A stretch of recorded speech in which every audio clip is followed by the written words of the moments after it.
ماہ رمضان کی نیک ساعتیں۔ اس ماہ کی ہر گھڑی میں فیض و برکت کا اتنا خزانہ پوشیدہ ہے کہ نفل اعمال صالحہ فرض اعمال صالحہ کے درجے کو پہنچ جاتے ہیں اور فرائض 70 گنا زیادہ وزنی اور بلند ہو جاتے ہیں۔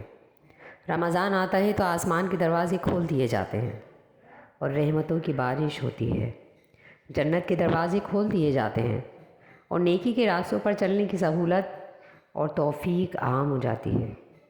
جہنم کے دروازے بند کر دیے جاتے ہیں اور روزہ بدی کے راستوں کی رکاوٹ بن جاتا ہے۔ شیطانوں کو زنجیروں میں جکڑ دیا جاتا ہے اور برائی پھیلانے کے مواقع کم سے کم ہو جاتے ہیں۔ اس مہینے کی عظمت اور برکت بلا شبہ عظیم ہے، لیکن ایسا بھی نہیں کہ اس کی رحمتیں اور برکتیں ہر اس شخص کے حصے میں آ جائیں جو اس مہینے کو پالے۔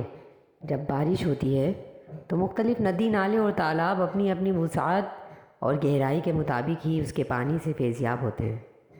زمین کے مختلف ٹکڑے بھی اپنی استعداد کے مطابق ہی فصل دیتے ہیں۔ بارش جب سب پر یکساں برستی ہے مگر ایک چھوٹے سے گڑھے کے حصے میں اتنا وافر پانی نہیں آتا جتنا ایک لمبے چوڑے تالاب میں بھر جاتا ہے۔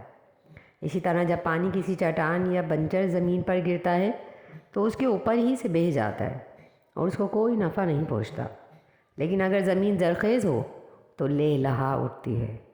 یہی حال انسانوں کی فطرت اور ان کے نصیب کا ہے۔ رمضان المبارک کے ان خزانوں میں سے آپ کو کیا کچھ ملے گا؟